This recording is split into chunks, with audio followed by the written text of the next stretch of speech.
আজ চলেছি বাংলার মন্দিরের খোঁজে। আজ যে মন্দিরের খোঁজে বেরিয়ে পড়েছি সেইটি কিন্তু বাংলার একটি ঐতিহ্যময় প্রাচীন মন্দির। বাংলার মন্দির স্থাপত্য রীতির টেরাকোটার এক উজ্জ্বল নিদর্শন এই মন্দির। যে মন্দির গাত্রে পোড়া মাটির টেরাকোটা, রিলিফ, ফ্রেস্কো, পঙ্খের কাজ রীতিমতো বিস্ময়ের উদ্রেক করে।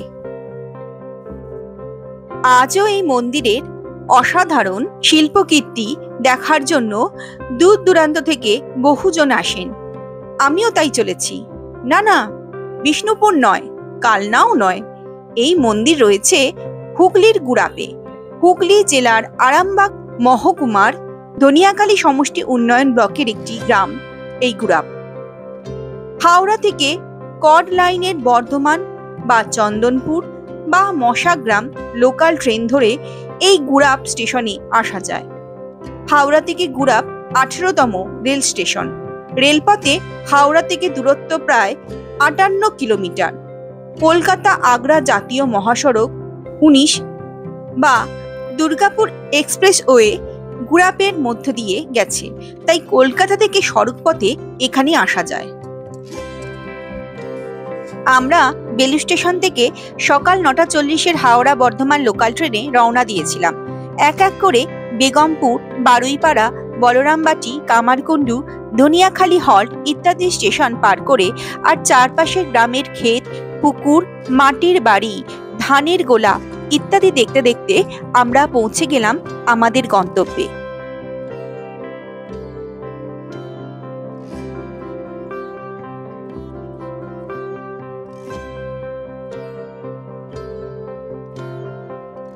তিন নম্বর প্ল্যাটফর্মে নেমে আমরা এগিয়ে চললাম ওভারব্রিজের দিকে।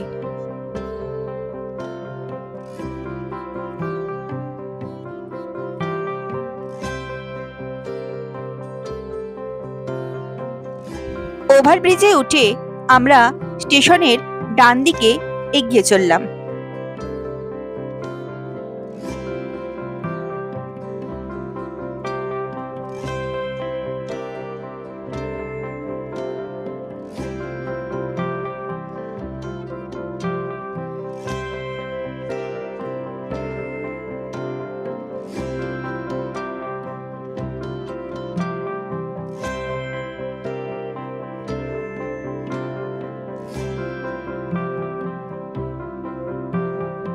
ওভারব্রিজ দিয়ে নামতেই চোখে পড়ল গুড়াপের টিকিট কাউন্টার।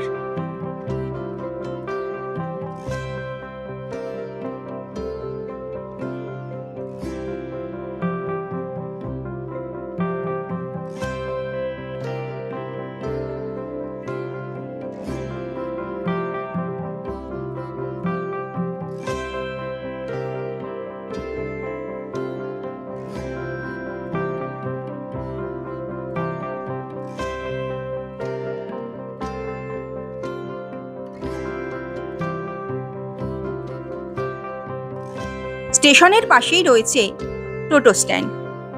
একটা টোটো নিয়ে আমরা চললাম গুড়াপের মন্দির ও কাছাকাছি বারুল গ্রামের ভবতারিণী মন্দির দর্শন করতে। গুড়াপে অনেকগুলো মন্দির রয়েছে। সব মন্দির হয়তো আজ ঘুরে দেখা সম্ভব হবে না, কারণ আমরা এখানে ট্রেনে করে পৌঁছালাম বেলা 11টা নাগাদ, আর বারুলের মন্দির বেলা 1টায় বন্ধ হয়ে যায়। আর এখান থেকে আধ ঘন্টা সময় লাগে টোটো করে বারুল যেতে। তাই মনস্থির করলাম গুড়াপের কয়েকটি উল্লেখযোগ্য মন্দির দেখে তারপর বারুল যাব। তারপর বারুলের মন্দির দেখে গুড়াপে এসে আবার ট্রেন ধরে বেলুর ফিরব। সেই মতো টোটোতে গুড়াপ থেকে বারুল হয়ে আবার গুড়াপে আসা নিয়ে 300 টাকা ভাড়ার কথা হলো। প্রথমেই আমরা গুড়াপের বাজারের মধ্য দিয়ে এখানকার বিখ্যাত টেরাকোটার মন্দির, যার জন্যই এখানে আসা, সেই নন্দদোলার মন্দির দর্শন করতে এগিয়ে চললাম। যাওয়ার সময় এই নন্দদোলার মন্দিরে রাসমঞ্চটি দেখতে পেলাম।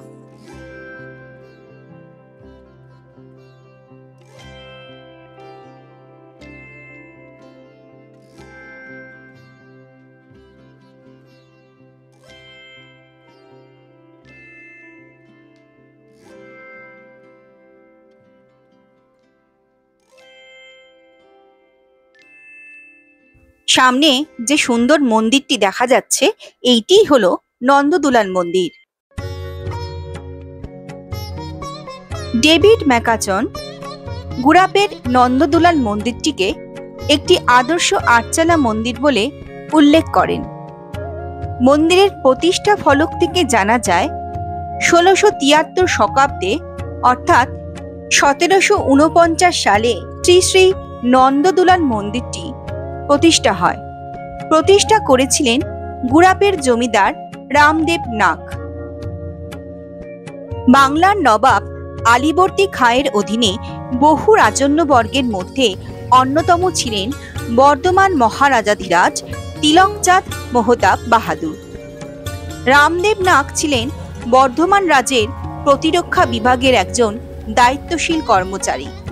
এই গ্রামকে ঘিরেই তিনি প্রতিরক্ষা বাহিনীর এক গড় তৈরি করেছিলেন ও এখানকার জমিদার হয়েছিলেন।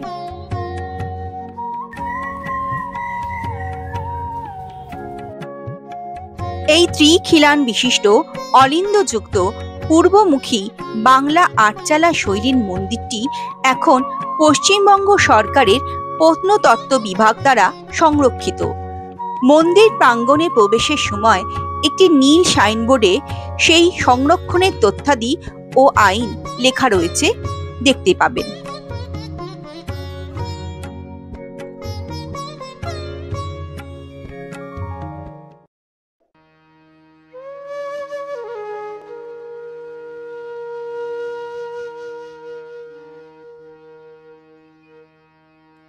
আটচালা মন্দিরটিতে ধনুকাকৃতি ত্রিপত্র ছাউনির নিচে বিস্তৃত দেউড়ি রয়েছে। মন্দিরটি অল্প উঁচু ভিত্তিবেদির উপর স্থাপিত। মন্দিরের উচ্চতা প্রায় 50 ফুট।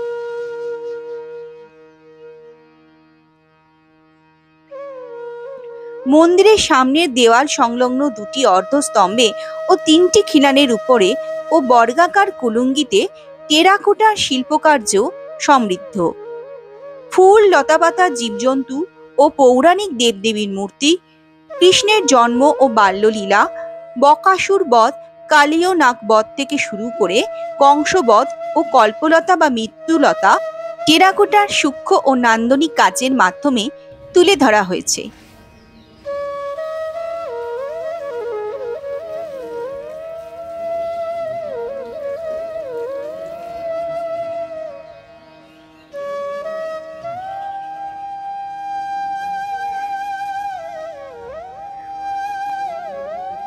কল্পলতা হলো উপর থেকে নিচে লতার মতো কোনাজ।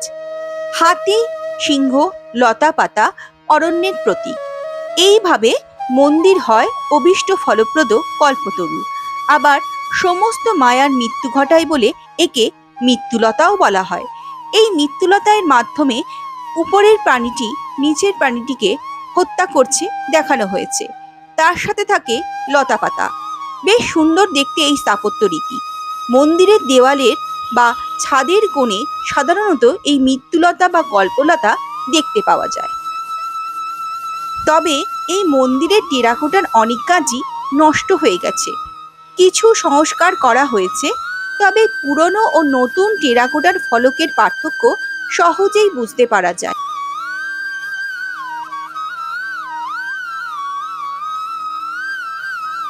মন্দিরের গর্ভগৃহে প্রবেশপথে রয়েছে একটি কারুকার্য খচিত কাঠের দরজা।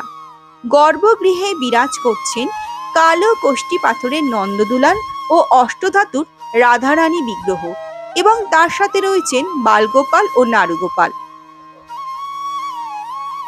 এই বিগ্রহগুলি নিত্য পূজা করা হয়। 1960 খ্রিস্টাব্দে রাধারানীর মূর্তিটি চুরি হয়ে গেছিল। তারপর নতুন মূর্তি প্রতিষ্ঠা করা হয়। নন্দদুলালের মূর্তিটিও নতুন করে প্রতিষ্ঠা করা হয়। প্রাচীন মূর্তিটি পুরোহিতের অসাবধানতায় ভেঙে যাওয়ায় নতুন মূর্তি প্রতিষ্ঠা করা হয়। পুরনো বিগ্রহ মন্দিরের একটি ঘরে এখনো পূজিত হন।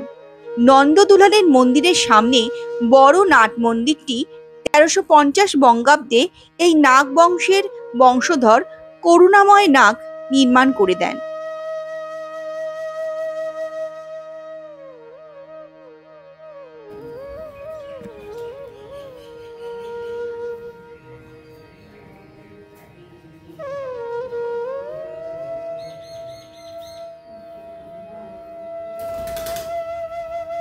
রামদেব নাগমশাই যে শুধু নন্দদুলালের মন্দিরটি তৈরি করেছিলেন তা নয়, প্রচুর অর্থ ব্যয় করে নন্দদুলাল মন্দির, তার সাথে রাসমঞ্চ, দোলমঞ্চ ও এই অঞ্চলে বিভিন্ন জায়গায় 108টি শিব মন্দিরও স্থাপন করেন।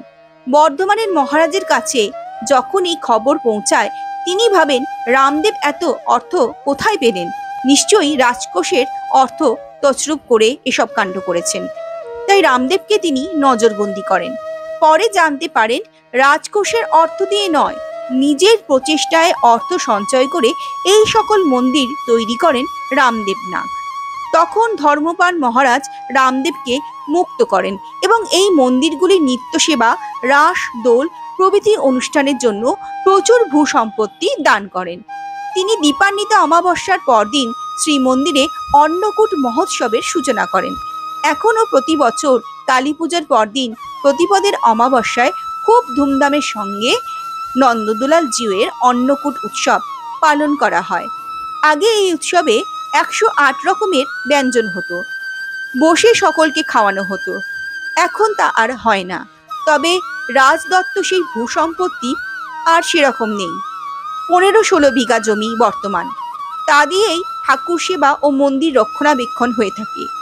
একটি সেবায়ত সমিতির হাতে বর্তমানে মন্দির পরিচালনার যাবতীয় দায়িত্ব অর্পণ করা রয়েছে। অন্নকূট মহোৎসবের সময় মন্দির কর্তৃপক্ষ ও জনসাধারণের যৌথ উদ্যোগে অনুষ্ঠান পরিচালিত হয়। তবে এখনো বেশ কয়েক প্রকার ব্যঞ্জন দিয়ে এই অন্নকূট উৎসব হয়। ভক্তদের বসে খাওয়ানো হয়। এলাকার মানুষের কাছে এই উৎসব একটি আবেগের মতো। সারা বছর তারা এই উৎসবের জন্য অপেক্ষা করে থাকে। সেই সময় দূর দূরান্ত থেকেও ভক্তরাও এখানে আসেন। এছাড়া এখানকার দোল, রথ ও রাস উৎসব ধুমধাম করে পালন করা হয়। আর চৈত্র ও শ্রাবণ মাসে শিব মন্দিরগুলোতে শিবের উৎসব, চড়ক গাজন ইত্যাদি হয়। একসময় এই মন্দিরে বেশ কয়েকজন বৈষ্ণব মহাত্মার পদধূলিও পড়েছে। সে তালিকায় বৈষ্ণবাচার্য রামদাস বাবাজি ও চরণদাস বাবাজি অন্যতম। তবে এই মন্দিরের কাছেই রয়েছে প্রাচীন গোপাল মন্দির। সেই মন্দিরও এই নাগ বংশ দ্বারাই প্রতিষ্ঠিত। কথিত আছে এখানে এসেছিলেন স্বয়ং শ্রী চৈতন্যদেব। পুরীধামে যাত্রার সময় কাছেই কুলিং গ্রামে যাওয়ার সময় তিনি এখানে বিশ্রাম নিয়েছিলেন। তখন এখানকার অধিবাসীরা তাকে গুড় আর জল দিয়ে অভ্যর্থনা জানিয়েছিলেন। গুড় আর জল বা অপ দিয়ে শ্রী চৈতন্য দেবকে অভ্যর্থনা জানিয়েছিলেন বলে এই স্থানের নাম হয় গুড়াপ। তবে এই নামকরণের জন্য একটি মত রয়েছে। একদিকে বিখ্যাত সপ্তগ্রাম, অন্যদিকে বৈষ্ণব তীর্থ কুলিন গ্রাম। তার মাঝে গুড়াপ ছিল অধুনালুপ্ত এক নদীর ধারে অবস্থিত এক স্থান, যে নদী গঙ্গার সাথে গিয়ে মিশত। নদীপথে যাতায়াতের সময় নৌযাত্রীরা এখানে বিশ্রাম নিত কিছু সময়ের জন্য। তখন এখানকার অধিবাসীরা গুড় এবং জল বা অপ দিয়ে, মতান্তরে গুড় এবং অপুপ বা পিঠা দিয়ে বিশ্রামরত নৌকা যাত্রীদের আপ্যায়ন জানাতেন। হয়তো সেই আপ্যায়নের রীতি লোকমুখে প্রচারিত হয়ে আজকের গুরু বা গুড়াপ নাম হয়েছে। নন্দদোলার মন্দির প্রাঙ্গণে রয়েছে সুন্দর ফুল গাছের ও আমসহ নানান গাছের বাগান। মন্দিরটি পাঁচিল দিয়ে ঘেরা। মন্দিরের এক পাশে রয়েছে ভোগঘর ও অপর পাশে রয়েছে গোপেশ্বর শিব মন্দির। মন্দিরের সামনে খিলানের উপরে টেরাকোটার কাজ দেখতে পাওয়া যায়। গর্ভগৃহের শ্রী শ্রী গোপেশ্বর শিবলিঙ্গ নিত্য পূজিত।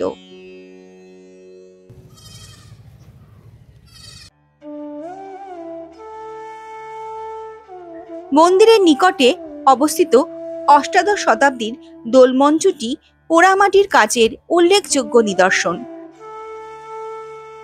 আগে এখানে একটি রাসমঞ্চও ছিল, কিন্তু কালের প্রবাহে তা নষ্ট হয়ে গেছে।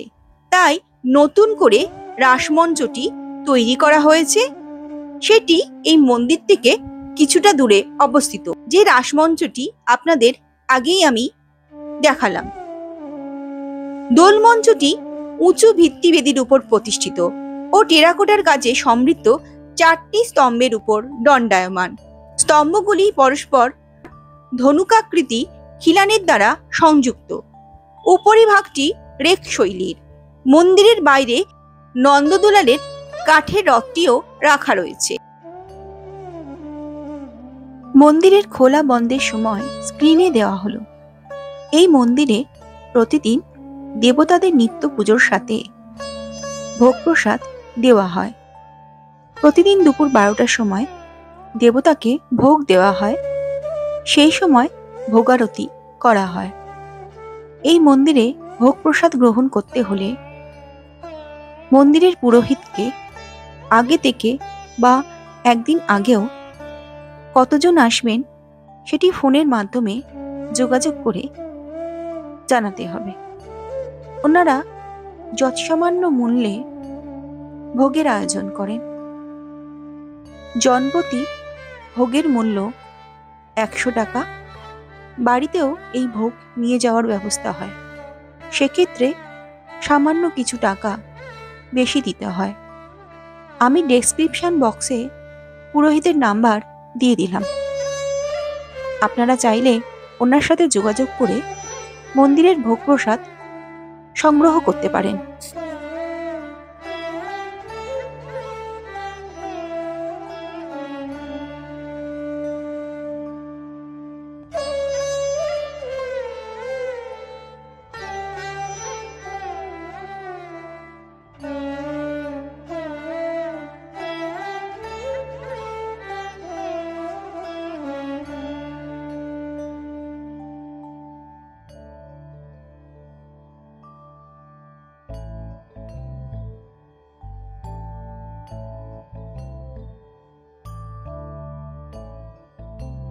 এই মন্দিরের অদূরে রয়েছে রামদেব নাগ প্রতিষ্ঠিত 2টি অনিন্দ্য সুন্দর শিব মন্দির।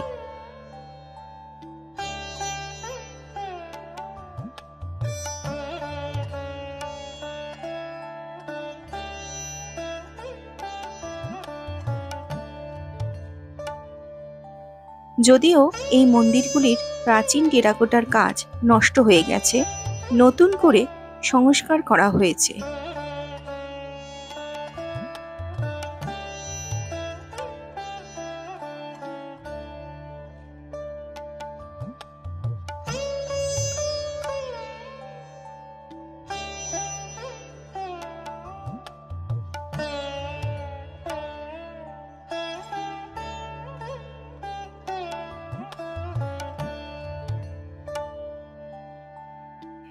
এই মন্দিরের কিছুটা দূরে রয়েছে রামকৃষ্ণ মিশন। তবে এই মিশনের গলিতে ঢোকার মুখেই রয়েছে রামদেব নাগের বংশধর গণিত শাস্ত্রের অন্যতম বিখ্যাত গণিতজ্ঞ স্বর্গীয় কেশবচন্দ্র নাগ মহাশয়ের উদ্দেশ্যে নির্মিত স্মৃতিস্তম্ভ। তার সুদৃশ্য বাড়িটিও এই গলির শেষে দেখতে পাওয়া যায়। আরও কিছুটা দূরে রয়েছে জোড়াশিব মন্দির। তবে এই মন্দিরের টেরাকোটার কাজগুলো সম্পূর্ণ নষ্ট হয়ে গেছে। এরপর আমরা চলে গেলাম এখানকার আরও একটি সুন্দর মন্দির, গোপীনাথ মন্দির দেখতে।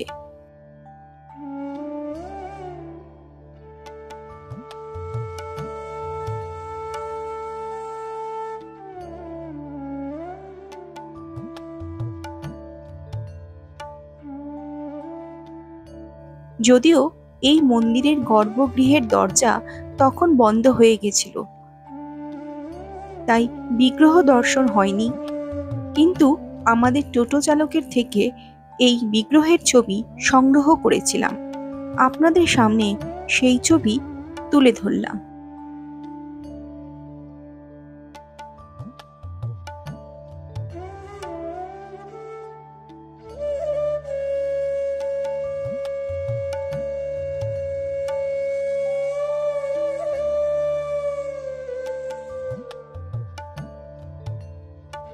এই মন্দিরটিও বেশ বড়সড় আর সুন্দর।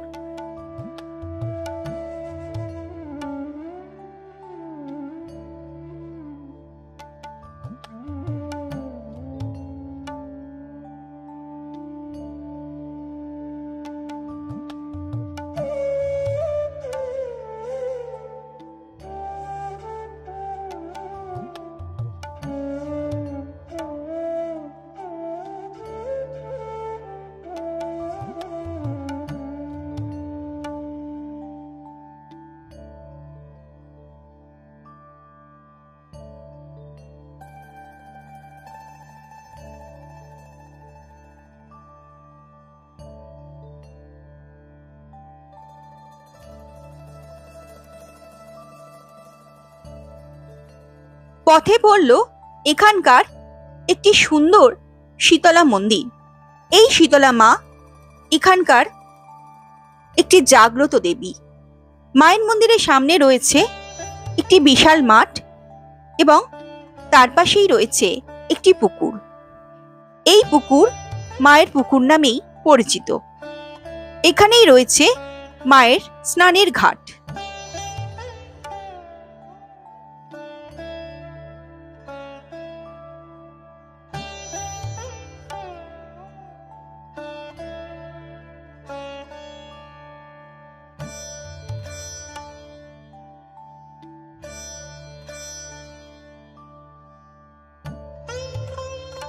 মন্দিরে প্রবেশ করে মায়ের অপূর্ব সুন্দর মূর্তি দর্শন করে ধন্য হলাম।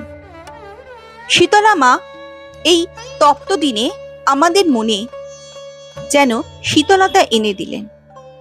জয় মা শীতলা।